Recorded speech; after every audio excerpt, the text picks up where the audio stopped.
हाँ चल देखेगा।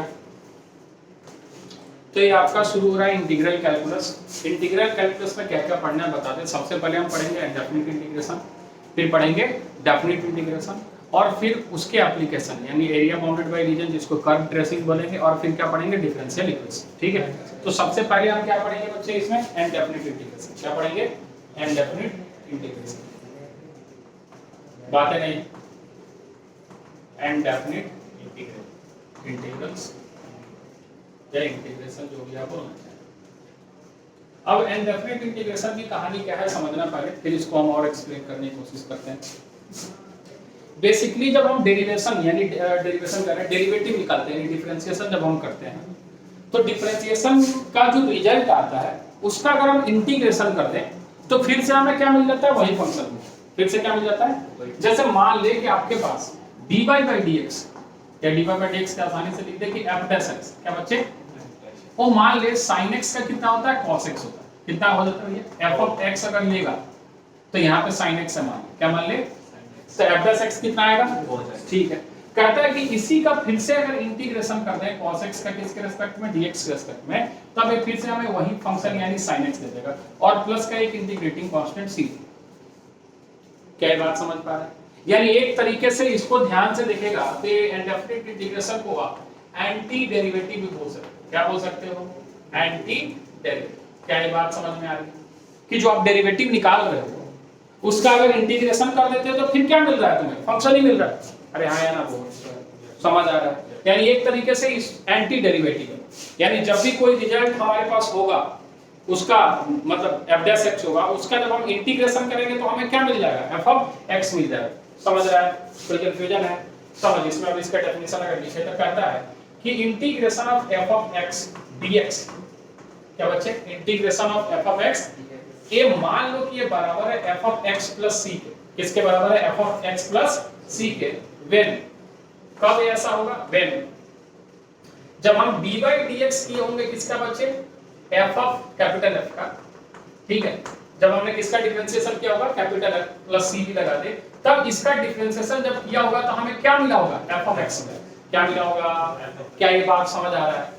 यानी हम कह रहे हैं कि अगर इस फंक्शन का डेरिवेटिव इतना है तो जब हम इसका इंटीग्रेशन करेंगे तो हमें क्या मिलेगा? f of x plus c मिलेगा। कोई कंफ्यूजन है? क्लियर है? पक्का। अब जहां पे कौन चीज क्या है? तो ये जो साइन दिख रहा है, ये जो आपका दिख रहा है लाइन, इसको हम बोलते हैं साइन ऑफ इंटीग्रेशन। क्या बोलते हैं बच्चे? Sine of integration. ठीक, आपके पास a f of x है, f of x को आप क्या बोल दोगे बच्चे? इंटीग्रैंड बोल देते हैं। क्या बोल देते हैं? f of x यहाँ क्या कहलाता है? इंटीग्रैंड। ठीक, इसके बाद आपके पास dx है। क्या है बच्चे? dx। x जो है यहाँ पे x को हम बोलते हैं वेरिएबल ऑफ इंटीग्रेशन। क्या बोलते हैं बच्चे? अब मान लो यहाँ t रहता तो क्या बोलते हैं? t को बोलते हैं वेरिएबल ऑफ इंटीग्रेशन, हाँ या ना? और हमारे पास dx है। क्या है बच्चे? ये हमारा जो dx है इसको हम बोलते हैं एलिमेंट ऑफ इंटीग्रेशन। क्या बोलते हैं? Element of integration. इसको हम क्या बोलते हैं? Element of integration. Element of integration. सारी टर्मिनोलॉजी क्लियर है? c जो है यहाँ पे इसको हम बोलते हैं इंटीग्रेटिंग कांस्टेंट। क्या बोलते हैं? Integrating constant. बेसिकली एक आर्बिट्रेरी कांस्टेंट होता है। क्या होता है? यानी ये अपने सिचुएशन के अनुसार अपने वैल्यू को क्या करते रहता है? बदलते रहता है। ये सबसे इंपॉर्टेंट उस समय हो जाता है जब हम एक चैप्टर पढ़ते हैं जिसका नाम है डिफरेंशियल इक्वेशन। उसमें इसका रोल बहुत इंपॉर्टेंट होता है। अभी फिलहाल तो ये हर जगह सी दिखते चला जाएगा। क्लियर है इतनी बात? ठीक है, अगर इतनी बात क्लियर है तो जो जरूरी बात है जो पहले से हम जानते हैं वो अब समझेंगे। इंपॉर्टेंट पॉइंट्स, पहला कि अगर मान लीजिए आपके पास k है, f of x है और यहाँ dx है और इसका इंटीग्रेशन क्या करना है? तो ऑब्वियस सी बात है कि k इंटीग्रेशन में पार्टिसिपेट नहीं करेगा, केवल इंटीग्रेशन किसका होगा? f of x dx का। बोल आया? ठीक है, पहला पॉइंट। दूसरा पॉइंट कि अगर बहुत सारा फंक्शन मान लें यहाँ पे f1x है प्लस माइनस क्या है बच्चे? f2x है और इस पूरे का इंटीग्रेशन क्या है? dx। तो हम इसको क्या कर सकते हैं बच्चे? अलग अलग इंटीग्रेट कर सकते हैं। dx और प्लस माइनस क्या इंटीग्रेशन लगा दे? f2x और dx। बोल आया? कोई कंफ्यूजन है? दूसरा पॉइंट। तीसरा पॉइंट वैसे हम डायरेक्ट लिखते लेकिन अभी फिलहाल उसको नहीं बता रहे। इतनी चीज समझ, उसके बाद उसको उस पॉइंट के साथ साथ उसका इंप्लीमेंटेशन भी बताएं। ठीक है, चलिए दो पॉइंट। उसके बाद जो हमारे पास फॉर्मूले हैं जो हम पढ़ते आ रहे हैं पहले से, अब दिमाग में रखना कि जैसे ये फॉर्मूले पढ़ोगे ना वैसे डिफरेंशिएशन के फॉर्मूले और इंटीग्रेशन के फॉर्मूले उसमें थोड़ा सा कंफ्यूजन शुरू हो जाएगा कि कहाँ पे क्या लगाना है। तो ध्यान रखेंगे, एक बार फॉर्मूला लगाने से पहले सोचेंगे कि वहां आप डेरिवेटिव निकाल रहे हो या इंटीग्रेशन कर रहे हो। समझ रहा है? अरे हाँ है ना, ठीक। तो फॉर्मूला की शुरुआत होती है, सबसे पहला फॉर्मूला इंटीग्रेशन ऑफ x की पावर n dx, जिसका फॉर्मूला होता है x की पावर n+1 डिवाइड बाय कितना n+1 प्लस का कितना c। वहां क्या होता था? मल्टीप्लाई होता था। क्या होता था? यहाँ क्या हो रहा है? डिवाइड हो रहा है +1, वहां -1 होता था। क्या होता था? माइनस। क्लियर है? इसके अलावा दूसरा integration of e to the power x dx, जैसा है वैसा ही रह जाता है। बोला आया? कोई कंफ्यूजन? अगला है integration of 1 to the power x dx, जो कितने के बराबर होता है बच्चे? log x के बराबर प्लस का क्या c। देख log x का डिफरेंशिएशन कितना होता था? 1/x। 1/x का इंटीग्रेशन कितना हो गया है? log x। बोल आया? कोई कंफ्यूजन है इसमें? अगला कुछ शॉर्ट फॉर्म है, वैसे तो हम शॉर्ट फॉर्म ही बता रहे हैं, वहां पे थोड़ा सा याद रख कि इसी फॉर्मूले का इंप्लीमेंटेशन है, इसी का इंप्लीमेंटेशन। समझ रहा है? इसी का कि अगर कहीं पे इंटीग्रेशन 1/x² dx दिया है तो इसको डायरेक्ट -1/x + c लिख देना। बोला आया? देख याद कर, 1/x का डिफरेंशिएशन कितना होता था? -1/x। बोला आया? उसके अलावा हमारे पास √x था, ठीक है? तो यहाँ पे समझ कि अगर कहीं पे इंटीग्रेशन 1/√x dx रहे तो इसको तो 2√x प्लस का क्या लिख देना? c लिख देना। ये इतना होता है, उसी फॉर्मूले का इंप्लीमेंटेशन है, ठीक है? ये कितना होता है? 2√x। केवल √x रहे तो क्या होगा? केवल √x रहे तो क्या होगा? यानी अगर हमारे पास इंटीग्रेशन रहे √x dx, तब इसका इंटीग्रेशन होता है बच्चे 2/3x √x प्लस का कितना c। ये डायरेक्ट फॉर्मूला है। सॉल्व करके दिखाएं या समझ आ रहा है? करके दिखाएं। चल एक कर लेते हैं। मान ले इंटीग्रेशन है √x dx, तो हम इसको सबसे पहले क्या लिखेंगे? x की पावर 1/2 dx। हाँ या ना बोल? फॉर्मूला लगा x की पावर 1/2 + 1 डिवाइड बाय 1/2 + 1। सॉल्व कर। x की पावर कितना बचे? 1/2 + 1 कितना? 3/2। ठीक है, डिवाइड बाय नीचे कितना लिखेगा? 3/2। क्या ये ऊपर चला जाएगा? तो जब इसको सॉल्व करेगा तो कितना दिखेगा? 2/3। और एक बार x बाहर निकाल ले x² करके। हाँ या ना? तो इसको क्या लिख देगा? x √x। बोल आया? अरे आया नहीं आया? प्लस का कितना लिख देगा? c। दे आया हो गया।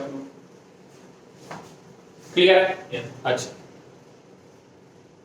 इतना बात क्लियर है पहले। अब इसके बाद फिर किसके फॉर्मूले आपके आ जाएंगे? ट्रिग्नोमेट्री के। फिर किसके आ जाएंगे? इनवर्स के। क्लियर है? फटाफट नोट कर इसको जितनी जल्दी कर सकता है।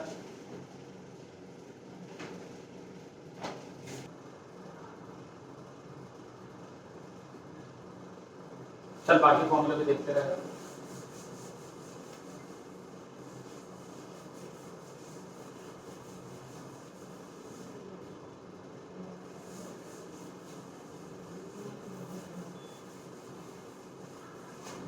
ये तो सारे हमारे हो गए अलजेब्राइक फंक्शन, एक्सपोनेंशियल फंक्शन, ठीक।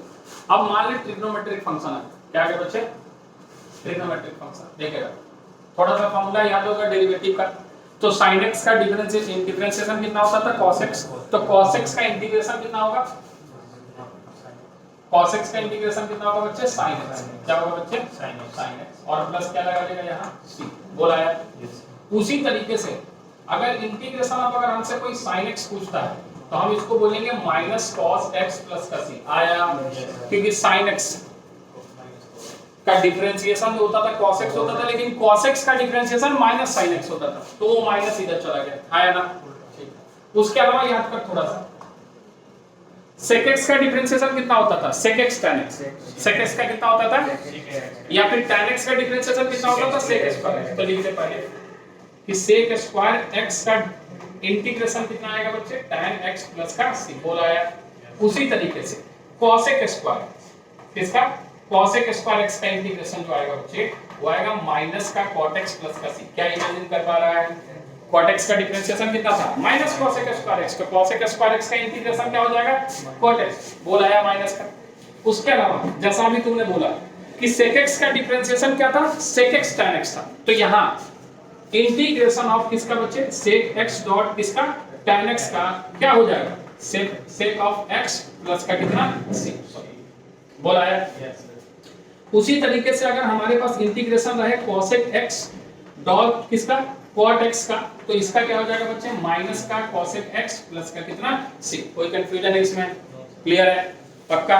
समझना। अगली चीज है इनवर्स में आ जाए। किस में आ जाए बच्चे? इनवर्स। साइन इनवर्स x का जो डिफरेंशिएशन था 1/1 minus x square under root है ना, तो लिख दे integration of 1/1 minus x square dx रहेगा, तो ये आ जाएगा साइन इनवर्स x प्लस का कितना c। बोल कोई कंफ्यूजन है?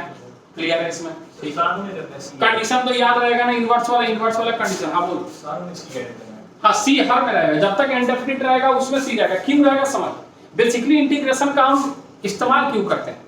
एक बड़े एरिया को कैलकुलेट करने के लिए, बड़े लेंथ को कैलकुलेट करने के लिए, फिजिक्स में भी लिख रहा होगा surface charge distribution, volume charge distribution.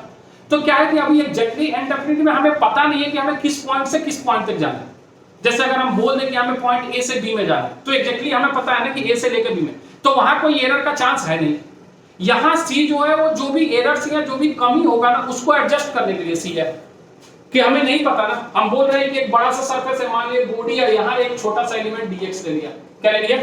तो अगर हमें पता रहता तो हम बोल देते a से लेकर b तक क्या करो, इंटीग्रेट करो, तो पूरा एरिया निकल के आ जाता है ना। लेकिन अभी नहीं पता है तो हम अप्रोक्सीमेट इंटीग्रेशन इसका निकालेंगे जिसमें हो सकता है कुछ एरर हो। समझ रहा है? उसको नेगेट करने के लिए किसका इस्तेमाल करेंगे? सी का। लेकिन डेफिनेट में जब हम आएंगे तब ये सी आपको कहीं नहीं दिखेगा। क्यों नहीं दिखेगा? क्योंकि एग्जैक्टली हमें पता रहेगा, है ना। इसलिए इसको इंटीग्रेटिंग कांस्टेंट बोलते हैं। और हमने बताया आपको कि ये आर्बिट्रेरी कांस्टेंट है, मतलब सिचुएशन के अनुसार ये अपनी वैल्यू को क्या कर सकता है? चेंज कर सकता है। क्लियर है? ओके, अगला है आपके पास। उम्मीद करते हैं सभी को पता है कि -1 लग जाएगा तो cos इनवर्स x हो जाएगा। ठीक है, लिखने की जरूरत नहीं है। ठीक है, फिर अगला है 1/1 + x स्क्वायर dx। उम्मीद करते हैं सभी को फॉर्मूला याद है, tan इनवर्स x प्लस कितना c। उसी तरीके से 1/mod x root under x square -1 integration dx हो जाए तो आपको फॉर्मूला का याद हो, तो ये होता है sec इनवर्स x प्लस कितना c। बाकी माइनस लग जाएगा तो cos इनवर्स, माइनस लग जाएगा तो cot इनवर्स, और माइनस लग जाएगा तो cosec इनवर्स। कोई कंफ्यूजन है? चलो, ये तो हो गए हमारे पास कुछ फॉर्मूले। अब थोड़ा आगे देखेगा इसको, कुछ जनरल फॉर्मूला और बता देते हैं और वहां से वो चीजें हम कंक्लूड करें। अब एक जनरलाइज रिजल्ट हम लिख रहे हैं जो जनरली हम करते हैं अपने क्वेश्चंस में इस्तेमाल करते हैं, नोट करके लिख रहे हैं। बेसिकली उसको फॉर्मूले का हिस्सा नहीं बनाएंगे अलग से। कि अगर मान लीजिए if integration of f of x dx जो है वो मान ले gx प्लस c, कितना है बच्चे? Then integration of f ax plus b dx जो होगा वो 1/a g ax plus b और प्लस का c हो। प्लस का क्या होगा बच्चे? c। क्या कह रहे हैं हमें बता रहे हैं, इसको एक्सप्लेन कर समझ। मान ले क्वेश्चन है तुम्हारे पास, इंटीग्रेशन ऑफ साइन 2x + 3 और यहाँ क्या लगा दिया बच्चे? dx। बोला यार तुम्हें पता है कि sin x का जो इंटीग्रेशन होता है वो -cos x होता है, लेकिन ये sin x है नहीं, sin x समझ आ रहा है? तो हमें जो फॉर्मूला है उसमें मान लेंगे इसको, जैसे हम डिफरेंशिएशन मान लेते हैं 2x + 3 को कितना मान लेंगे? t। कितना मान लेंगे? जब डिफरेंशिएट करेंगे तो 2 + 0 = कितना आएगा बच्चे? dt/dx। बोल आया? Yes sir. तो यहां से अगर dx की वैल्यू हम निकालेंगे तो dt/2 आएगा। बोल कोई कंफ्यूजन है? जब इस इंटीग्रेशन को हम लिखेंगे तो यह sin t दिखेगा, हाँ या ना। और अगर यहाँ t है तो यहाँ क्या चाहिए? dt। तो हम dx को dt से हटाएंगे तो आएगा dt/2। बोल आया? जहां से 1/2 को हम बाहर बैठा के इसको sin t dt लिख देंगे। आया क्या? और जब इसको इंटीग्रेशन करेंगे तो आ जाएगा 1/2 माइनस का कितना बच्चे? cos, और t किसको माना है आपने? 2x + 3 और प्लस क्या लगा दिया? c। आया नहीं आया? अरे आया? बस हम इस चीज को जनरलाइज कर लिए कि जहां डिफरेंशिएशन में आपको एक छोटी सी जरूरत की जब पड़ती थी चीज, तो हम बताते थे कि x के कोएफिशिएंट से मल्टीप्लाई हो जाएगा। क्या हो जाएगा? यहाँ x के कोएफिशिएंट से डिवाइड हो जाएगा। क्या हो जाएगा? यानी सारा फॉर्मूला जनरलाइज हो गया। आप समझना कि कहीं पे अगर यहाँ पे मान लो sin ax + b दे दिया और dx लगा दिया, तब इसका फॉर्मूला हो गया है -cos ax + b divided by कितना बच्चे? a प्लस का c। बोल आया? सारा फॉर्मूला चेंज हो चुका। अब मान लो यहाँ पे e ax + b दे दिया और यहाँ लगा दिया dx, तो इसका इंटीग्रेशन कितना है बच्चे? e ax + b divided by कितना? क्या ये बात समझ में आई? यस। कोई कंफ्यूजन है? यानी अब हम देखेंगे कि जहां भी x का कोएफिशिएंट अगर 1 के अलावा कुछ हुआ तो हम उसको क्या कर देंगे बच्चे? डिवाइड कर देंगे। क्लियर है? इसमें कोई कंफ्यूजन तो नहीं है? चल, तो अगर मान ले हमारे पास एक और फॉर्मूला लिख देते हैं कि f ऑफ x की पावर n है। क्या है बच्चे, एन इंटीग्रेशन dx है, तो हम इसको डायरेक्ट लिख देंगे f ऑफ x की पावर n+1 डिवाइड बाय नीचे कितना लिख देंगे बच्चे, n+1 प्लस का कितना c। बोल कोई एतराज है, कोई कंफ्यूजन? इतने फॉर्मूले फिलहाल जो डायरेक्ट हमारे पास है, और कुछ फॉर्मूले जो अभी हम डिराइव कर रहे हैं, like formula of integration of tan x, cot x, sec x और cos x, जिसका डायरेक्ट हमारे पास फॉर्मूला नहीं है, हमें वो रहेगा तो हमारा स्पीड थोड़ा सा और सही रहेगा। क्लियर है? नोट करेगा फटाफट।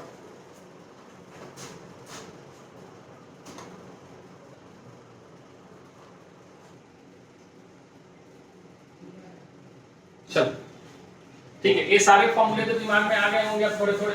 देखिए फॉर्मूले याद करने इसलिए आसान हो जाते हैं कि पहले से हमें डिफरेंशिएशन के फॉर्मूले पता है, यानी पता है, क्या मैंने कहने का मतलब कि थोड़ा मोड़ा हमारे दिमाग में है। अगर दिमाग में है तो ये फॉर्मूले हमें आसानी से याद हो जाते हैं। अब कुछ जो चीज बता रहे हैं, कुछ पॉइंट्स बता रहे हैं, उस पे कुछ क्वेश्चंस भी हम आपको करके दिखा रहे हैं,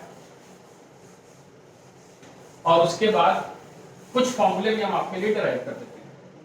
अब जो हमने आपको इंपॉर्टेंट पॉइंट्स लिखवाया था ना, उसी पॉइंट पे एक और पॉइंट ऐड करना, और वो पॉइंट ये है कि अगर आपके पास इंटीग्रेशन f' रहे और नीचे वही फंक्शन रहे जिसका डेरिवेटिव ऊपर बैठा, जिसका डेरिवेटिव ऊपर बैठा, और यहाँ dx रहे, तो बेसिकली ये डायरेक्ट इंटीग्रेशन हमें मिल जाता है log f of x plus का कितना मिल जाता है बच्चे, c।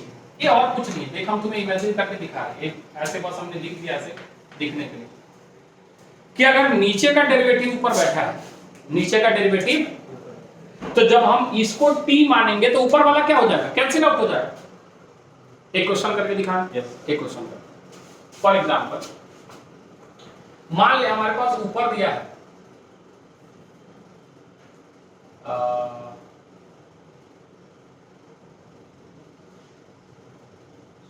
cos x अपॉन कितना दे दिया बच्चे, sin x इंटीग्रेशन कितना दे दिया, d दे दिया। अब एक तरीके से फॉर्मूला भी डिराइव हो जाएगा, समझ लो। cos x अपॉन कितना दे दिया, sin x इक्वल टू कितना, ये dx इक्वल टू हमें निकाल। क्या ये f ऑफ x है या f' बैठा है या ना? तो मान ले थोड़ी देर के लिए समझाने के लिए लिख दे let sin x equal to t मान, sin x इक्वल टू कितना मान लिया बच्चे, t। तो यहां से तुम्हें cos x equal to dt by dx मिलेगा, और यहां से dx की वैल्यू जो तुम्हें मिलेगी वो dt अपॉन cos x मिलेगी। हाँ या ना बोल? ये इतना आसान है, हमें लिखना नहीं चाहिए, लेकिन फिर भी पहला है तो दिखा दे रहा है। अब इसी क्वेश्चन को तू ध्यान से देख, तो ये cos x है, और नीचे वाले को तुमने क्या माना है, अरे हाँ या ना, और t माना है, तो यहाँ तुम्हें अब चाहिए dt अपॉन क्या चाहिए, cos x। बोल आया, dx हट गया, क्या इस cos x से cos x कैंसिल आउट हो गया। अब ये तो इंटीग्रेशन तुम्हें 1 अपॉन t dt दिख रहा है, हाँ या ना? और अभी भी बताया कि 1 अपॉन x का इंटीग्रेशन क्या होता है, log x, यानी इसको तुम क्या लिखोगे, log x के जगह यहाँ क्या है बच्चे, t और प्लस का c, यानी सॉल्व करोगे तो आएगा log, यहाँ पे t किसको माना है, sin x प्लस का कितना, c। बोल आया? अब समझ आया हम क्या कह रहे हैं? हमें कह रहे हैं कि अगर कोई फंक्शन नीचे बैठा और उसके ऊपर उसका डेरिवेटिव बैठा है, तो वो तो t मानने से क्या हो जाएगा, कैंसिल आउट, तो डायरेक्ट आंसर लिख दे, log mod of f of x plus का c। हाँ यहाँ बोल, इसीलिए अब देख यहाँ पे एक फॉर्मूला बन गया कि integration of cot x dx जो होता है वो बेसिकली कितना होता है भैया, log mod sin x plus c के बराबर। अरे cot x ही तो है, ध्यान से देखना, ये cot x ही तो है। हो गया फॉर्मूला? अब देख दूसरा फॉर्मूला भी डिराइव कर कि इंटीग्रेशन अगर यहाँ पे tan x dx रहे, क्या है बच्चे, तो इसका फॉर्मूला होता है कि ये log sec x होता है, रुक जा बता रहे, प्लस का c, या फिर log cos x होता जरूर है लेकिन माइनस के साथ, किसके साथ, एक्सप्लेन करें, समझ लीजिए। tan x है ना, तो क्या लिखेगा बच्चे इसको, sin x upon cos x लिखेगा, लिखेगा ना, sin x upon cos x। अब इसका डेरिवेटिव ऊपर बैठा जरूर है लेकिन माइनस के साथ, किसके साथ, ये वाला फॉर्मूला। बोल आया? Yes sir. और दूसरा सुनो बेटा, दे इसको, ये तो आ गया। मान ले यहां तुमने tan x लिखा, क्या लिखा, tan x dx, तो क्या इसको हम ऐसे लिखेगा, sec x dot tan x, और ऊपर अगर sec x से मल्टीप्लाई किया है तो नीचे भी sec x से डिवाइड कर देंगे। बोल आया? थोड़ा ध्यान से देख, तो sec x का डिफरेंशिएशन कितना होता है, देखना, इसको f of x माने, इसको क्या माना बच्चे, f of x, तो ऊपर वाला क्या बैठ गया, f डैश, अरे आया नहीं आया, तो इसको माना तो ये कैंसिल आउट हो गया, 1 अपॉन t क्या हो गया, log t। आया ना? यानी यहां से तुम्हें ये बात पता चल गई ये दोनों फॉर्मूले कैसे आए। अरे आ गया, नहीं आया, शक्ल से पता चला। बोल, इसको t माना, ऊपर वाला कैंसिल आउट हो चुका, 1 अपॉन t क्या होता है, log t, log t किसको माना है? अरे आया अभी भी नहीं आया, अरे नहीं आया तो पूछेगा, थोड़ा थोड़ा आया तो पूरा लिख ले। तो मान ले लेट sec x को तुमने क्या मान लिया बच्चे t, तो तुम डिफरेंशिएशन करोगे तो आएगा sec x डॉट कितना tan x equal to dt upon dx। हाँ यार, तो यहां से तुम्हें dx की वैल्यू कितनी दिख रही है? दिख रही है नहीं दिख रही है? जब इसमें इंटीग्रेशन में लिखेगा तो ऊपर कितना बैठा है? sec x dot tan x बैठा है क्या? और नीचे कितना बैठा है? t माना ना इसको, और मल्टीप्लाइड बाय dx की जगह क्या लिखेगा? हाँ या ना बोल? 1 अपॉन t कितना होता है? log t होता है, और t किसको माना? बहुत बढ़िया, क्या अब दिखा क्या? बोल कोई कंफ्यूजन? अगला अगर मान ले कि अगर आपके पास sec x है, क्या है बच्चे, और उसका हमें डिफरेंशिएशन करना, देख sec x tan x का इंटीग्रेशन तो है, sec x tan x का इंटीग्रेशन हमारे पास है, लेकिन अगर केवल sec x है, केवल क्या है बच्चे, तो इसका इंटीग्रेशन क्या होगा? इसका इंटीग्रेशन होता है log, ठीक है, sec x plus tan x कितना होता है बच्चे? sec x plus log sec x plus कितना tan x और प्लस का c। लेकिन ये तो हमारे बोर्ड में इस्तेमाल होगा, इसमें इस्तेमाल होगा बोर्ड में, जो जेई में इस्तेमाल होगा वो थोड़ा अलग फॉर्मूला होता है। वो बेसिकली ये होता है log tan pi by 4 plus कितना बच्चे x बाई 2 और प्लस का c। ये बहुत इंपॉर्टेंट फॉर्मूला, इसको याद रखना, क्योंकि जब भी कोई कॉम्पिटिटिव एग्जाम देने जाओगे ना, ऑप्शन इसी में रहता है। ये इसको जब सॉल्व किया जाता है तो इतना आता है, आइडेंटिटी लगता है, ठीक है। उसी तरीके से लास्ट फॉर्मूला हम इसको भी एक्सप्लेन कर रहे हैं, चिंता नहीं। cosec x क्या दिया है बच्चे इंटीग्रेशन? cosec x और dx दिया है, तो इसका इंटीग्रेशन होता है log cosec x minus cot x। कितना बच्चे? log cosec x minus cot x plus का c। लेकिन आप इसको याद रखोगे कि log tan x by 2 plus का कितना होता है? c। कितना? log tan x by 2 plus का कितना होता है? c। अब देखिए कैसे आ रहा है, दोनों एक्सप्लेन कर रहे हैं। इधर देखो, मान ली क्वेश्चन है इंटीग्रेशन ऑफ sec x, क्या बच्चे? देख इसको हम ऐसे लिखे क्या, sec x multiplied by sec x plus का tan x लिख दे, और नीचे हम इस चीज से अगर मल्टीप्लाई किया तो इसी चीज से हम क्या कर देंगे? डिवाइड कर देंगे। बोल आया? dx लगा। थोड़ा एक स्टेप आगे जब इसको सॉल्व करेगा तो ध्यान से देख कि हमारे पास आएगा sec स्क्वायर x, क्या आएगा, और फिर प्लस का कितना आएगा बच्चे? sec x डॉट कितना tan x आया, अरे आया नहीं आया, और नीचे कितना है बच्चे? sec x प्लस का कितना क्या लगाएगा? dx। बोल आया? अब इसको थोड़ा t मानो, इसको t मानोगे तो sec x का डिफरेंशिएशन क्या आएगा? sec x tan x, और tan x का डिफरेंशिएशन कितना आएगा? sec x tan x। क्या इसका डेरिवेटिव ऊपर बैठा है, पूरा का पूरा कैंसिल आउट होगा, log fx कितना भैया? log sec x plus tan x plus का कितना c। बोल आया? उसी तरीके से जब दूसरा वाला प्रूव करेगा तो इसको cosec x minus cot x से क्या कर देगा? मल्टीप्लाई डिवाइड कर देगा, फॉर्मूला बन जाएगा। हाँ या ना बोल? तो ये अब जो चार आपको हमने लिखे ना, ये जो बॉक्स में ये चार स्टैंडर्ड रिजल्ट हैं जो आपको फॉर्मूले के साथ ही याद रखना। बात समझ रहा है?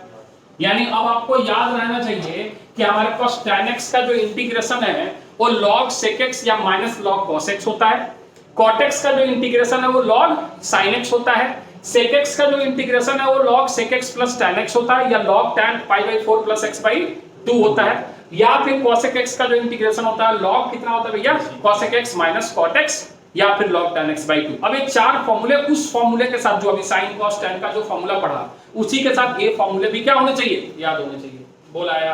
अब ये चार रिजल्ट हैं जिसको हम इस प्रॉपर्टी से क्या किए? प्रूव किए। कोई कंफ्यूजन? पक्का? नोट कर फटाफट।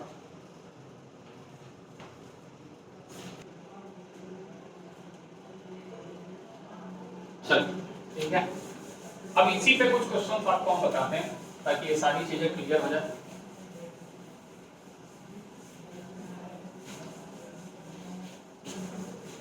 पहले इस वाले प्रॉपर्टी के एक दो क्वेश्चन और फिर हम आपको जनरल बताते हैं ताकि कुछ प्रैक्टिस कर पाओ।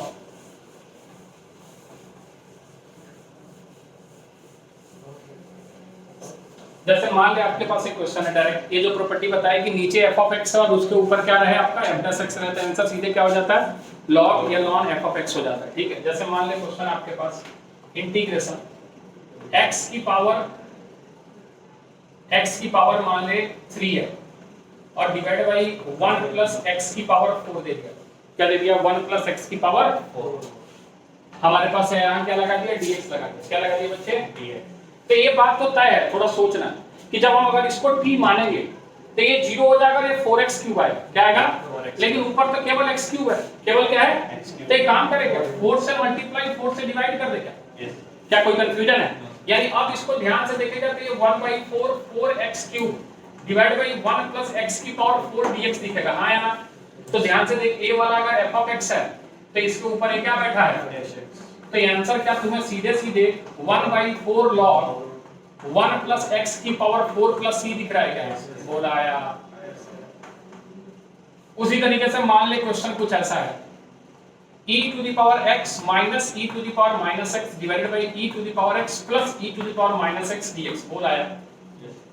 इसको अगर t मानता है, इसको क्या मानता है, तो e to the power x का differentiation e to the power x, e to the power minus x का differentiation e to the power minus x multiplied by -1। यानी ध्यान से देखेगा तो ये तुम्हें f ऑफ x दिखेगा, आया ना? और ऊपर वाला क्या दिखेगा, कोई कंफ्यूजन है? यानी डायरेक्ट इसका आंसर लिख देते, ये हो जाएगा log e to the power x plus e to the power minus x, और यहाँ क्या लगा देगा, प्लस c। क्या फॉर्मूले का इंप्लीमेंटेशन समझ आ रहा है कितना आसान है? Yes sir. यानी अगर उस ध्यान से उस प्रॉपर्टी को रखा जाए तो कुछ क्वेश्चन हमारा क्या हो जाएगा, काफी आसान हो जाएगा, सॉल्व करने में काफी आसानी हो जाएगी, हमें मदद मिलेगा। ठीक है, और भी बहुत सारे हो सकते हैं जिसको हम देखेंगे। ठीक है, इसको ओपन कर फिर।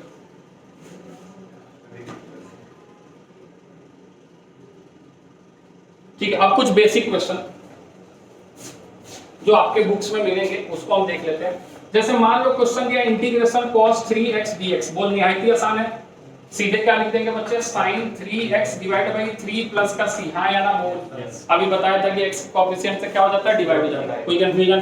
ठीक है, अगला क्वेश्चन अगर इस तरीके का ले हम, तो हमारे पास है इंटीग्रेशन, इंटीग्रेशन कितना दिया है बच्चे, बहुत ही आसान है, 4 e to the power 3x plus 1, और यहाँ क्या लगा दिया, dx। बोल आया?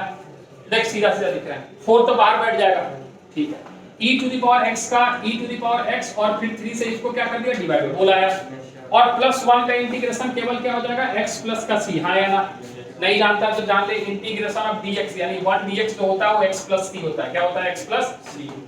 1 है मतलब x की पावर 0 है, x की पावर, तो 0 प्लस 1 डिवाइडेड बाई 0 प्लस 1, तो x की पावर 0 प्लस 1 कितना हो जाता है, x। ठीक है, तो यहाँ किसी कांस्टेंट का इंटीग्रेशन क्या होता है भैया, x होता है, कांस्टेंट बाहर बैठता है, या ना?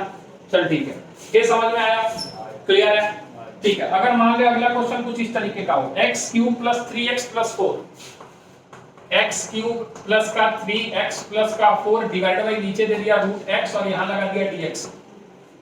पहली बात तो अभी से लेकर पूरी इंटीग्रेशन हम पढ़ जाएंगे, डिवीजन नहीं पढ़ेंगे। जैसा डिफरेंशिएशन में पढ़े थे ना क्वोशंट रूल, उस नाम की चीज यहाँ हम पढ़ेंगे नहीं। यहाँ जो प्रोडक्ट रूल हम पढ़े थे डिफरेंशिएशन में, यहाँ उसको इंटीग्रेशन बाय पार्ट्स कहा जाता है। वो अपने आप में इतना कॉम्प्लिकेटेड होता है कि उससे हम बचते ही हैं। तो भैया क्वोशंट पे तो जाना, मतलब डिवीजन फॉर्म पे जाना दूर है। यानी इसको क्या हम अलग अलग लिख सकते हैं, लिख सकते हैं। यानी ध्यान से देख, तो हम लिख रहे हैं, अगर समझ आए तो बोलना है। इसको हम लिख रहे हैं x क्यूब डॉट x की पावर -1/2। सोच ले, x की पावर 1/2 है, ऊपर लेके गए तो x की पावर -1/2 हो गया, हाँ या ना? फिर बीच में प्लस साइन है, प्लस साइन लगाया, 3x डॉट x की पावर -1/2, हाँ या ना? और फिर प्लस का कितना लिख दिया बच्चे, 4x की पावर -1/2, और पूरे में क्या लगा दिया हमने, dx, हाँ या ना? बोल। अरेंज कर लिया तो इंटीग्रेशन जो हमें दिख रहा है डायरेक्ट, ये हो गया 3 to the 6 - 1 5/2, x की पावर 5/2 dx। बोल आया क्या? एलसीएम लेने आता है, ठीक है। प्लस 3 तो बाहर बैठ गया, 1 - 1/2, 2 - 1 1/2, यानी x की पावर 1/2। सोच ले, यहाँ लगा दिया dx, और प्लस 4, ये तो x की पावर -1/2 dx ही रह जाएगा, हाँ या ना? बोल। अब लगा दे फॉर्मूला, इंटीग्रेशन तुम्हारे पास है x की पावर 5/2 प्लस का 1 डिवाइडेड बाय कितना बच्चे, 5/2 प्लस का 1 प्लस 3x की power 1/2 plus 1 divided by 1/2 plus, अरे आया, और प्लस 4x की पावर कितनी बच्चे, -1/2 प्लस 1 डिवाइडेड बाय -1/2 प्लस का 1। कोई कंफ्यूजन है? अरेंज कर, i की वैल्यू 5 + 2 7/2, उल्टा हो गया 2/7, हाँ या ना? बोल। और x की पावर कितनी आ गई बच्चे, 7/2 प्लस, बोल आया 3, 1 + 2 3/2, 3/2 तो 2/3, बोल आया, उलट गया, और x की पावर कितनी हो जाएगी बच्चे, 3/2, बोल आया, ठीक है। प्लस 4 x की पावर -1 प्लस 2 x की पावर 1/2 डिवाइडेड बाई नीचे 1/2 उलट के लिख दे 2, चल 1/2 लिख दे, प्लस का क्या लिख दे c, फाइनल आंसर लिखना है I = 2/7 x की पावर कितनी बचे 7/2, 2 से 2 कट गया, यहाँ पे बचा 2 x की पावर कितना 3/2 और ये 2 से 2 कट गया, ये आ गया प्लस का कितना 2 x की पावर 1/2 प्लस का c। हाँ या ना बोलेगा, कोई कंफ्यूजन है? अगला क्वेश्चन ले ले, अगला क्वेश्चन जल्दी निकाले।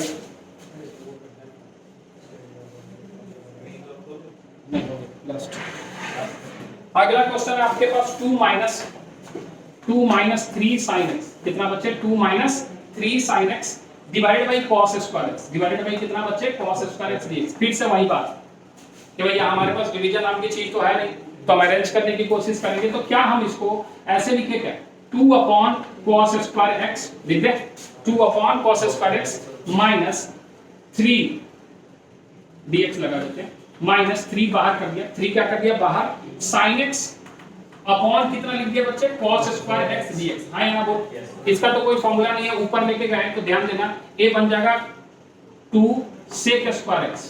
हाँ या ना बोल, sec स्क्वायर x क्या बन गया dx। sec स्क्वायर x का इंटीग्रेशन हमारे पास नहीं है, sec स्क्वायर x का इंटीग्रेशन हमारे पास कोई बात नहीं, प्लस सॉरी माइनस है 3, क्या sin x upon cos x tan x लिख दे और एक cos ऊपर लेके जाके sec x बना दे। सोच समझ पा रहा है क्या? तो ये क्या, इसको हम ऐसे sin x upon cos x tan x और एक cos जो नीचे है ऊपर जाके क्या बन गया sec x। तो ये क्या तुम्हें sec x dot tan x दिख रहा है क्या? इसका इंटीग्रेशन तुम्हारे पास है? हाँ sec x। अब बस इसके बारे में सोचना है, थोड़ा इधर ध्यान दे दे। क्वेश्चन मिटा दो, कौन सा ऊपर वाला मिटा ले?